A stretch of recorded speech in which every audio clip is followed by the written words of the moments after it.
Ian, job done. What did you make of it? Yeah, total control. I think people can underestimate how hard it is, regardless of what team you play against, when they put 11 men so low. It's a challenge. It's a challenge to open that up. It's not easy. You have to be really, really patient. We open them up several times. We create a lot of chances. I don't know how many shots we have. Probably in excess of 20 shots, 20 plus corners.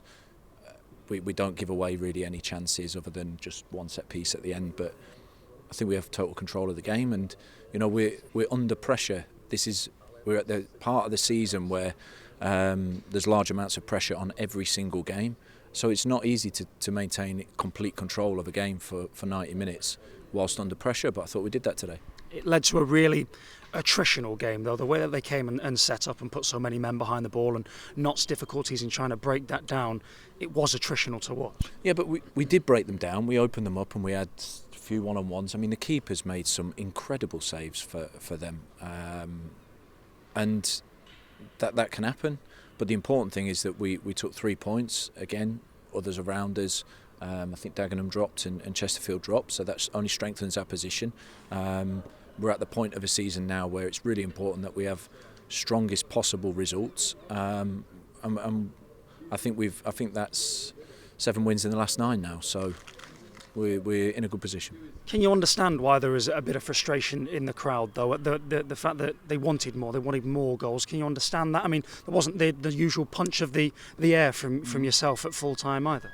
No, I don't understand it. I don't understand after 30 minutes that there's booing when we're 1-0 up and in total control and creating good chances and our players are giving everything.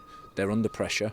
We're under pressure because it's that point of the season. You see a lot of other teams in other leagues and our league, top teams faltering because these games can become stressful, and we have to understand that. And the players are playing with that, and they play against a team that gave no space at all, and you have to be unbelievably patient. And I wasn't stressed, and I can understand that we would just like us to score 3, 4, 5, 6 goals every single game, but I think we've scored in every single home game we've played this season. We're close to 80 goals scored this season. I think we regularly put on games that are good to watch. So no, I don't understand at all. I guess that maybe is it, because regularly you put on games that are good to watch, and when one isn't so good to watch, then maybe that's where that frustration creeps in. Maybe, but I can't apologise for scoring lots of goals this season and then only taking one of the 20 plus chances that we had today. It did leave it nervy at the end, and when Sam has to make what was a necessary but also a nonchalant save down to his left-hand side, I know you said you weren't stressed, but maybe the heart rate crept up a little bit at that point. Of course, when you have control of the game and it's only 1-0, there's always that long throw or the set piece that can unnerve you. I think we had it earlier in the season. We were 2-0 up and cruising against Stockport, and then they got that penalty on 93rd minute, and then straight from kick-off they got a corner, and we went from absolute stress-free to stressful, and that's not we never like that. But listen, the players controlled the moments well. Sam didn't have much to do, but what he did very well, and I thought Lacey was excellent. Matty Palmer ticked the ball over well. Jayden was brilliant first half, opening things up for us. So a lot of good performances. We played 3 games in 6 days. This is the end of it. We're taking 6 points from them, and we sit in 5th place. We're well positioned. We've now just got to work hard for the next game. If we take 3 points in the next game, I think that's us 100% guaranteed in the playoffs, and a step closer to hopefully a home tie. Yeah, I think you only need 1 point now to secure that. 8 changes today for this one. It was a surprise that there were that many, but then again, you did only play 48 hours ago. Was the fact that there were 8 changes, was that a reflection of how disappointed you were perhaps with Saturday? No. There was a lot of those changes were planned and pre-planned because we knew certain players would only make one of those 90 minutes, and then none was a performance-related changes. Everything was deliberate, based on protecting players and making sure that we didn't pick up any unnecessary injuries, which we've come through again. 3 games in 6 days, 2 away. And we've managed to come through injury-free, everybody back on track. Cam and Bryn's coming back this week, so I see a lot of positives. When you say that they're back, obviously Brins was on the bench. Cam joined in the warm-up as if he was going to play the game today. How far away from actually seeing them play during the game are we? Yeah, I mean, Brins could have come in today, but I felt like we were I didn't want to disrupt the back line because I thought we were in a good rhythm with that, so I didn't feel it was the right moment for him to come in, but he's totally ready to play. It's just to build up the match minutes, and I think both of them will feature next Saturday, all being well with Cam's training week, but he's absolutely on track to be in and around it for the Alty game. And Kyle Wootton, any issues that he had with his back, the rest that he's had over, well, not today, but prior to that, has done enough for him, and he'll be good to go now the rest of the way? Yeah, I don't see any problems now. We'll check him after this, but he did 90 minutes, no complaints when he came in, felt good.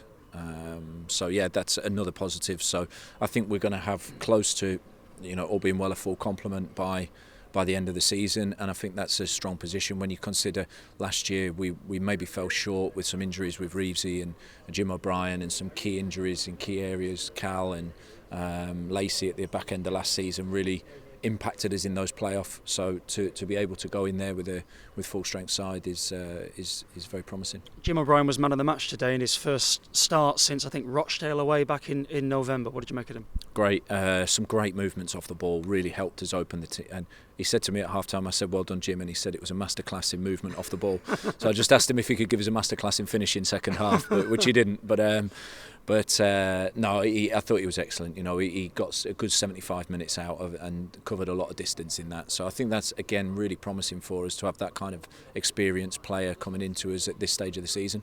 There's a good and there's a bad to this run-in that Notts have got, playing against teams that are down at the bottom of the table or thereabouts. It's some of them already relegated, some about to be relegated, some just about surviving. The good is that it's an opportunity to get a lot of wins under your belt. The bad is that it's not exactly the fairest representation of the competition you're going to find when you hopefully do go into the playoffs. Is how do you balance all of that off? Yeah, I agree. Recent games probably don't give us a clear reference point for what we're getting if we're in the playoffs and when we're going to play one of the top teams.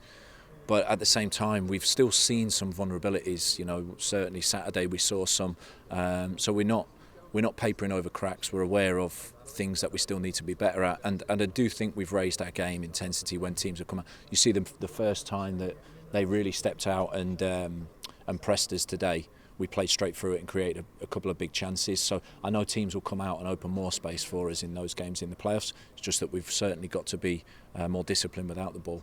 You'll be relieved then to just have a few days now on the training ground and not have to be playing, Wednesday, for example. Yeah, I'm glad not to play Wednesday. It's nice just to have a few days rest, and we'll be back here looking forward to playing last game of the season, and if we do it well, maybe we get one more after that.